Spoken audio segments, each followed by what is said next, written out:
को रखना चाहिए with the teachers of the coaching institute. Ma'am, मेरा क्वेश्चन ये है कि कौन सा टॉपिक किसी पर्टिकुलर सब्जेक्ट में पहले पढ़ाना चाहिए और कौन सा बाद में? क्योंकि कुछ टॉपिक ऐसे होते हैं, सपोज कीजिए मैथ्स है, मैथ्स में कैलकुलस है तो कैलकुलस कब पढ़ाना चाहिए, इंटीग्रेशन कब पढ़ाना चाहिए, मैट्रिक्स कब पढ़ाना चाहिए, तो वो सारी चीज़ें कौन डिसाइड करता है? ये सारी ऑर्डर फॉलो करना चाहिए। ज़्यादातर कोचिंग्स में नहीं होता है, हमारे यहाँ होता है। So nice. One more question is there. हर बच्चा एक जैसा नहीं होता है। कोई बच्चा 4 घंटे पढ़ने के बाद कोई चीज समझ पाता है, कोई बच्चा जो है 1 घंटे में समझ लेता है, कोई बच्चा चाहता है कि मैं सिर्फ 2 घंटे पढूं, कोई बच्चे को जैसा हम सोचते हैं कि हमारा बच्चा जो है उसको कम से कम 8 घंटे पढ़ना चाहिए और वो बच्चा सोचता है कि नहीं, मैं तो 2 घंटे में पढ़ लेना चाहता हूँ। तो इस चीज़ में मेरा ये मानना है कि कोचिंग इंस्टीट्यूट के अंदर अलग अलग बैचेस होने चाहिए। एक बैचेस ऐसा हो जिसमें बच्चे जो है सिटिंग करके पढ़ना चाहते हैं, भाई जिनको 6 घंटे चाहिए पढ़ने के लिए, वो बाहर घर में नहीं पढ़ सकते। और कुछ जगह ऐसा होता है कि बच्चे जो है कोचिंग में पढ़ के 2 घंटे पढ़ लेते हैं, बाकी बाहर पढ़ लेते हैं। तो ये बड़ा मैटर करता है कोचिंग इंस्टीट्यूट में कि कौन से बच्चे को कितना पढ़ाना चाहिए। तो वो एक बड़ा टिपिकल क्वेश्चन है। नहीं, टिपिकल नहीं है, हम तो ये चीज को इतने सालों से देखते आ रहे हैं and we realize very well. मैं तो मेनली एडमिनिस्ट्रेशन देखती हूँ, बट टीचर्स अंडरस्टैंड। जब एक बच्चे से फॉर अबाउट से 15 डेज भी अगर बच्चे के साथ इंटरेक्ट कर लिया in the class, they understand the requirement of the teachers. That is why we insist कि आप पेरेंट्स के साथ इंडिविजुअली मिलिए, क्योंकि सिर्फ बच्चे की ही काउंसलिंग की जरूरत नहीं होती, पेरेंट की भी काउंसलिंग की जरूरत होती है। अभी ऑफ लेट आई थिंक 4-5 दिन पहले ही एक मदर आई बहुत पैनिक में, मेरी लड़की as a very intelligent girl, definitely एक बहुत अच्छा रिजल्ट लाएगी वो लड़की, पर पढ़ नहीं रही है और वो दूसरी चीज़ों में डिविएट हो गई है।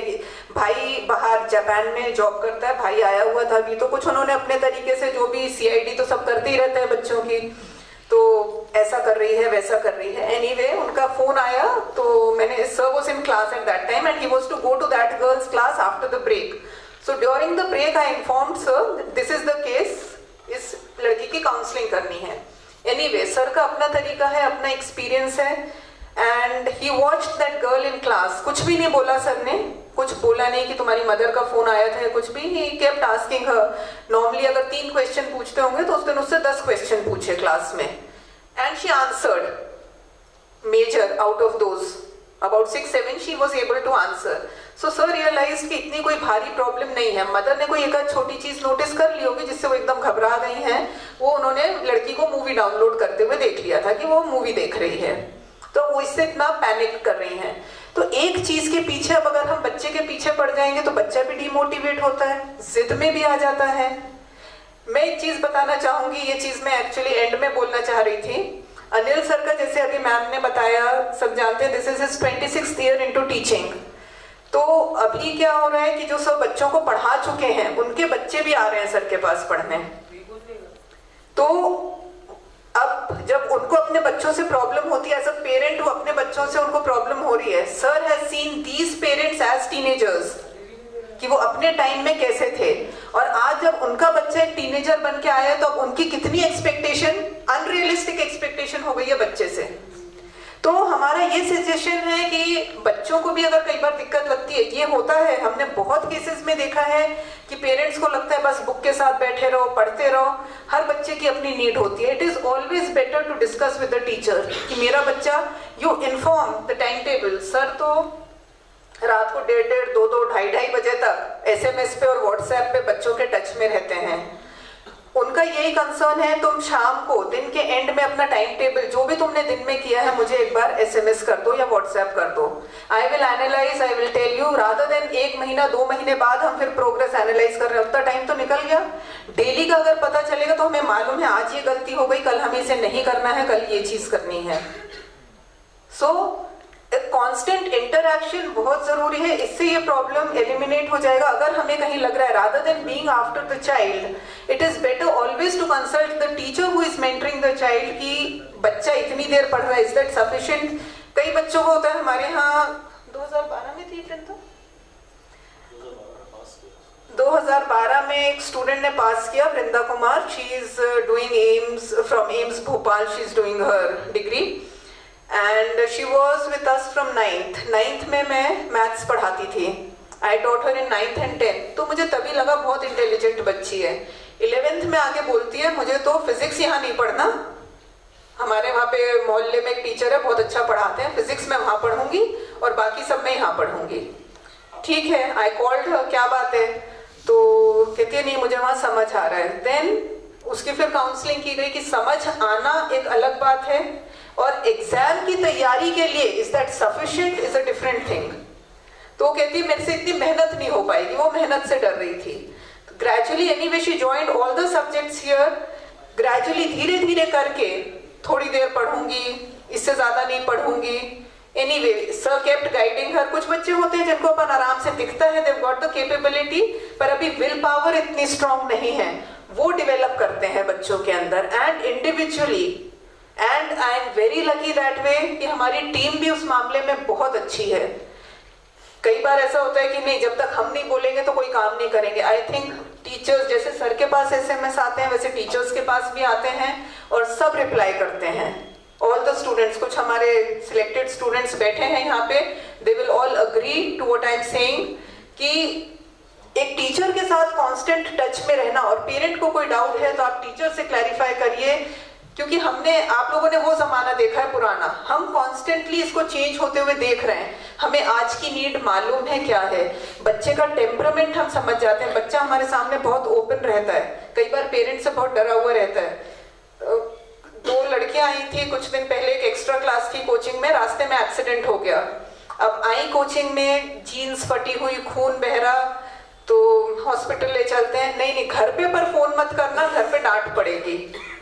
तो पेरेंट्स से थोड़ा एक डर, एक हेजिटेशन भी रहता है बच्चे को। यहाँ पे वो, अगर वो अपने मेंटर के साथ कंफर्टेबल हैं, they will tell them everything, तो हमें गाइडेंस करने में आसानी रहती है।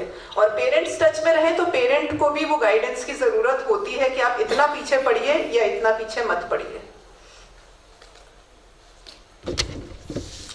जानना चाहता हूँ कि आजकल जो कोचिंग में बच्चों को ज़्यादा टाइम देना पड़ता है, उसके कारण अधिकतर कोचिंग वाले ये कहते हैं कि डमी स्कूल में डालो बच्चे को। तो आप क्या सोचते हैं कि 11th-12th में बच्चे को डमी स्कूल में डाल करके पढ़ाना चाहिए, या कैसे बच्चा मैनेज करे कि कोचिंग के टाइम को भी एडजस्ट कर ले? अदरवाइज या तो वो स्कूल उसका सफ़र करता है या कोचिंग सफ़र करती है। आप क्या सजेस्ट करेंगे? किस तरह आपका ये क्वेश्चन बहुत ही रियल क्वेश्चन है, very larger than life problem है ये सबके लिए। सब बच्चे इसको बहुत अच्छे से समझेंगे।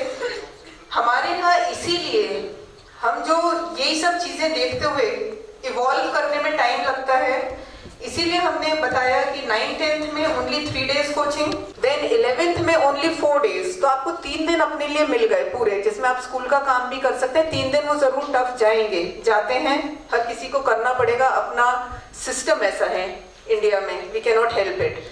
12th में हमारी कोशिश ये रहती है, जिस समय समर वेकेशंस चलती हैं उस समय हम ज्यादा बुलाते हैं, we call them for all 6 hours, we complete the syllabus by अगस्त।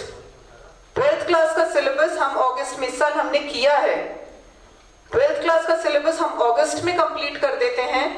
सितंबर अक्टूबर में फिर हम 11th का रिवाइज कराते हैं, और उसके बाद फिर बच्चे, अनिल सर और डिटेल में आपको इस सब के बारे में बताएंगे। तो अगर प्रॉपर तरीके से कोचिंग भी अपने आप को बच्चे के हिसाब से मोल्ड कर ले तो मेरे ख्याल से डमी की जरूरत नहीं है।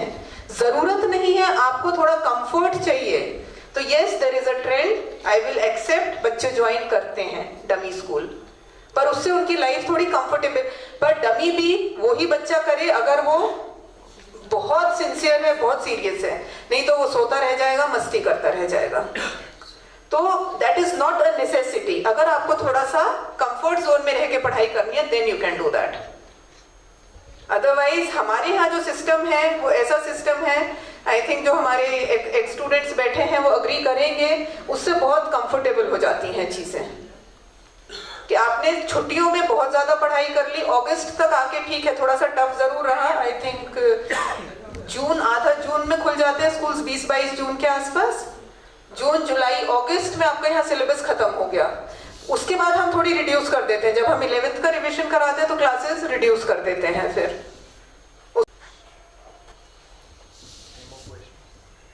आई थिंक अगर अब किसी के हैं भी, I will call Anil sir and he will take over the session now.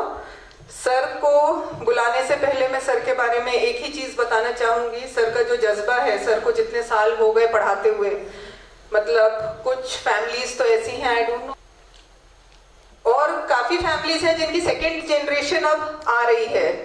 तो और सर को मैंने कभी ये कहते नहीं सुना कि मुझे मेरा सब्जेक्ट बहुत अच्छे से आता है। सर की जो एक कहते हैं ना लर्निंग का, वो एक बच्चे जैसी वो रहती है उनके अंदर सीखने के लिए, और कुछ भी करके सेटिस्फेक्शन नहीं है। इस बार हमारा रिजल्ट इतना बढ़िया था, पर सर का यही था, बस सर का रहता है दिल मांगे मोर, और बेटर चाहिए और बेटर चाहिए।